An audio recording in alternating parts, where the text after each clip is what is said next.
Target वृत्ताकाश में आपका स्वागत है। आज हम मध्यकालीन इतिहास के मुगल साम्राज्य के क्वेश्चनों का डिस्कशन करेंगे जो आपके यूपीएसआई, यूपी पुलिस कांस्टेबल और होमगार्ड की परीक्षा के लिए बहुत ही इंपॉर्टेंट साबित होंगे।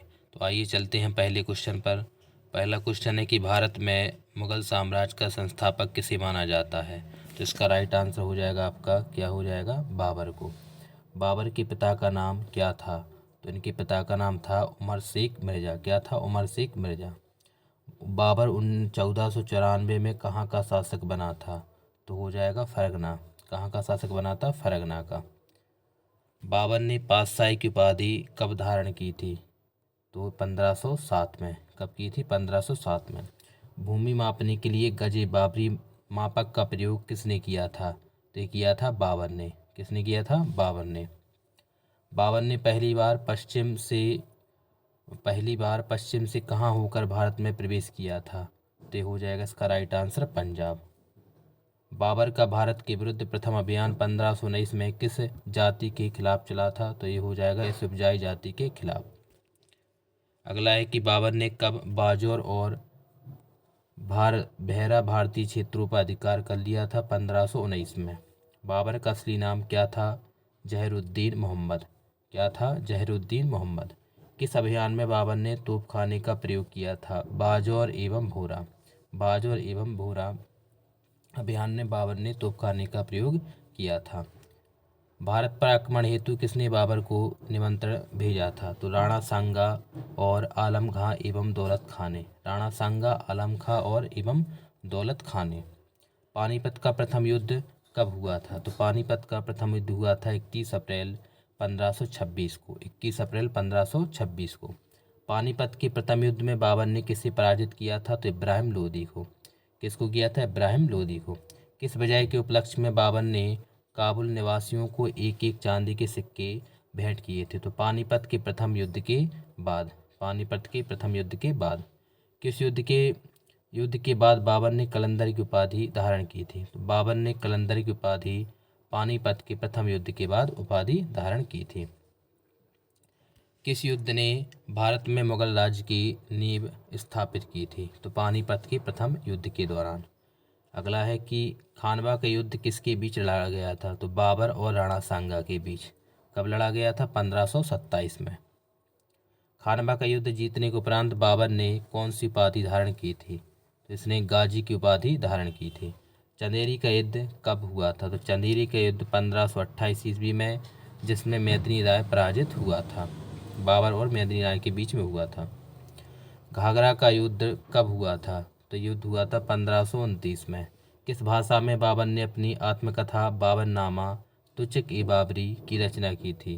तो ये हो जाएगा तुर्की भाषा में। किस भाषा में, तुर्की भाषा में। गुलबदन बेगम किसकी पुत्री थी। तो गुलबदन बेगम जो है बाबर की पुत्री थी। अगला है कि बाबरनामा का फारसी अनुवाद किसने किया था। तो ये किया था अब्दुल रहीम खान खाना ने। किसने, अब्दुल रहीम खान खाना ने। अगला है कि बाबर की मृत्यु और कब और कहाँ हुई थी। तो बाबर की मृत्यु हुई थी 1530 में। ये हुई थी आपकी आगरा में। बाबर के शव को कहाँ दफनाया गया था। पहले से आगरा में और फिर इसके बाद काबुल में दफनाया गया था। पहले आगरा में, फिर इसके बाद काबुल में। हुमायूं गद्दी पर कब बैठा। 30 दिसंबर 1530 में। तो कब बैठा, 30 दिसंबर 1530 में। हुमायूं का पूरा नाम क्या था। तो हुमायूं का पूरा नाम था नसरुद्दीन मोहम्मद हुमायूं। क्या था, नसरुद्दीन मोहम्मद हुमायूं। अगला है कि हुमायूं ने गुजरात के शासक बहादुर शाह के विरुद्ध कौन सा अभियान चलाया था।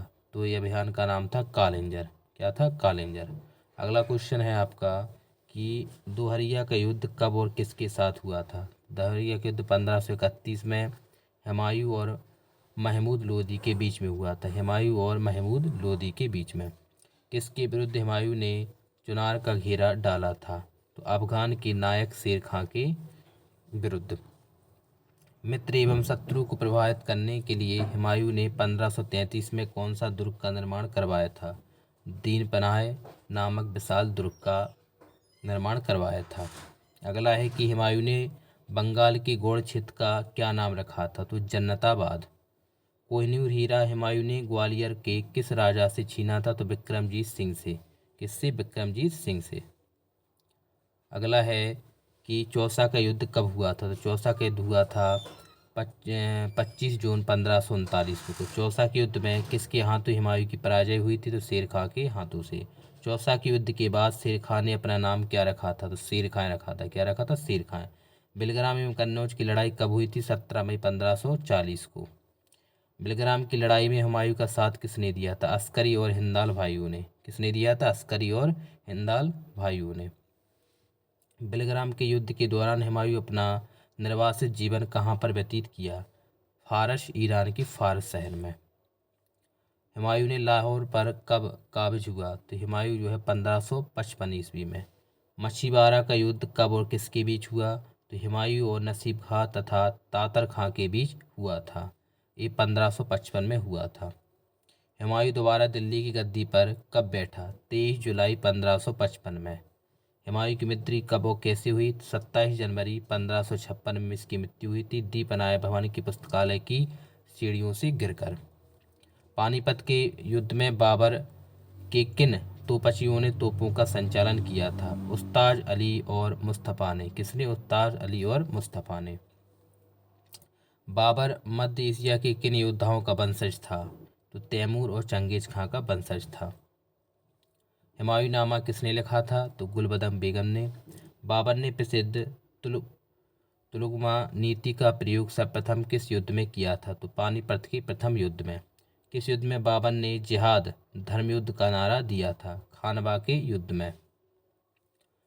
मुबैयान नामक पदशैली के जन्मदाता बाबर ने अपनी आत्मकथा तुजुक-ए बाबरी की किस भाषा में लिखी? तो तुर्की में लिखा था। इसको किस में लिखा था? तुर्की में।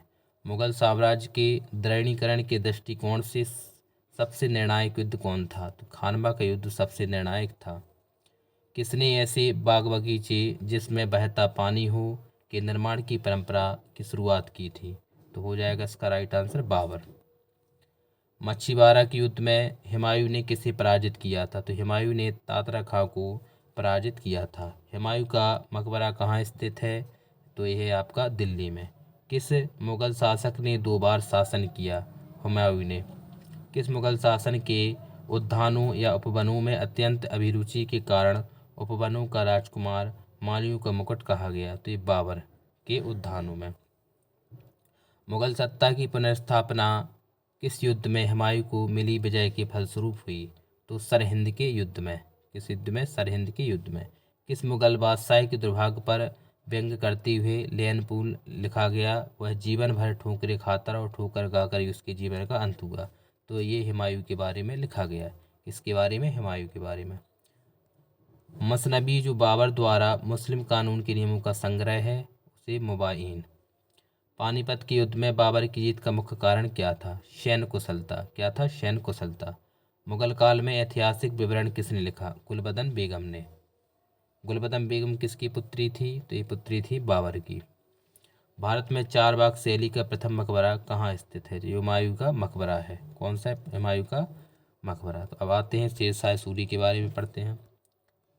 शेर खां किस वंश से संबंधित था? सूर वंश से। शेर खां का प्रारंभिक नाम क्या था? फरीद खां। क्या था? फरीद खां। शेर खां के पिता का नाम क्या था? हसन खां। फरीद खां के शेर खां की उपाधि किसने दी थी? मोहम्मद बहार खां लोहानी ने। शेर खां दिल्ली की गद्दी पर कब बैठा था? 1540 में। अपने राज्याभिषेक के समय शेर खां ने कौन सी उपाधि धारण की थी? तो शेर खां की उपाधि धारण की थी। 1541 में शेर खां ने किसके विरुद्ध अभियान चलाया था? तो गख्खरों के विरुद्ध। गख्खर किसको सहायता करते थे? तो मुगलों को सहायता करते थे। शेर खान ने अपनी उत्तर पश्चिम सीमा की सुरक्षित करने के लिए किस किले का निर्माण कराया था? रोहतासगढ़ किले का। रणथंभौर के शक्तिशाली किले को अपने अधीन पर शेर शाह ने वहां पर एक गवर्नर किसे नियुक्त किया था? अपने पुत्र आदिल खां को। शेर शाह द्वारा किस किले पर रात में आक्रमण को उस पर काला धब्बा की संज्ञा दी गई थी? रायसेन के किले पर। किस विजय के बारे में शेर खां ने कहा कि मैं मुट्ठी भर बाजरे के लिए हिंदुस्तान के साम्राज्य को लगभग खा चुका था? मारवाड़ विजय के दौरान। शेर खां के समय कालिंजर का शासक कौन था? तो ये थे आपकी कीरत सिंह। शेर शाह की मृत्यु कालिंजर के किले की दीवार से टकराकर लोटी तोप की गोली से कब हो गई थी? 1545 में। किसके समय में मलिक मोहम्मद जायसी ने पद्मावत की रचना की थी? शेरशाह के समय में। मृत्यु के समय शेरशाह ने कौन सा अग्नाशय चला रहा था? उक्का। शेरशाह के समय स्थानीय करों को क्या कहा गया था? आब वाब। क्या कहा गया था? आब वाब। शेरशाह ने अपनी भूमि नापने के लिए किस मापक का प्रयोग किया था? 32 अंक वाला शकंदरी गज ए सन की डंडी। शेरशाह के शासनकाल में कितनी टकसालें थीं? तो 23 टकसालें थीं। ग्रांड ट्रंक रोड का निर्माण किसने करवाया था? शेरशाह ने करवाया था। पाटलिपुत्र का नाम पटना किसने रखा था? शेरशाह सूरी ने। शेरशाह ने सिक्कों पर अपना नाम किस लिपि में खुदवाया था? तो अरबी एवं देवनागरी लिपि में। किसमें? अरबी एवं देवनागरी लिपि में। शेरशाह का मकबरा बिहार के किस स्थान पर है? तो ये सासाराम बिहार में स्थित है। हिंद तथा ईरानी वास्तुकला का सर्वप्रथम समन्वय किसमें देखने को मिलता है? शेरशाह के मकबरे में। किला कोहिना मस्जिद का निर्माण किसने करवाया था? शेरशाह सूरी ने। पट्टा एवं कबूलियत की प्रथा किसने आरंभ की थी? शेरशाह ने। शेरशाह का उत्तराधिकारी कौन था? तो इस्लाम शाह। कौन था? इस्लाम शाह। भारत में द्वितीय अफगान राज का संस्थापक किसे माना जाता है? तो शेरशाह सूरी को माना जाता है। पटना को प्रांतीय राजधानी किसने बनाया था? शेरशाह सूरी ने। शेरशाह के समय औसत पैदावार का कितना हिस्सा लगान के रूप में वसूल किया जाता था? 1/3 भाग। शेरशाह की महानता का घोतक क्या था? प्रशासनिक सुधार। ग्रैंड ट्रंक सड़क जोड़ती है कोलकाता और अमृतसर को। किसने चौसा की लड़ाई 1539 में हुमायूं को पराजित किया था? शेरशाह सूरी ने। किस युद्ध को जीतने के बाद शेरशाह ने दिल्ली में अफगान का सत्ता स्थापना की थी? बिलग्राम के युद्ध 1940 में। 1540 में सॉरी। किस सुल्तान ने पहले हजरत आला की उपाधि अपनाई और बाद में सुल्तान की? शेरशाह सूरी ने। शेरशाह ने असरफी रुपया दाम नामक नए सिक्के चलवाए। ये किस धातु से बने थे? सोना, चांदी और तांबा से। जाप्ती प्रणाली किसकी उपज थी? तो ये थी आपकी शेरशाह की। शेरशाह कालीन प्रशासन में फौजदार क्या था? तो कोषाध्यक्ष को फौजदार बोला जाता था। शेरशाह कालीन प्रशासन में कानून का काम क्या था? भूमि संबंधी रिकॉर्डों को रखना। शेरशाह द्वारा निर्मित सड़क व सराय अफगान साम्राज्य की धमनियाँ थीं। यह किसकी युक्ति है? KR कानूनगो की।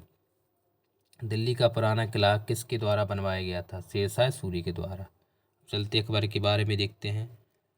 अकबर के बचपन का नाम क्या था? जलाल था। अकबर का जन्म अमरकूट के राजा बीरसाल के महल में कब हुआ था? 15 अक्टूबर 1542 को। अकबर को पहली बार किस अवस्था में गजनी के सूबेदार मिले थे? 9 वर्ष की अवस्था में। गजनी में अकबर का संरक्षक कौन था? मुनीम खान था। कौन था? मुनीम खान।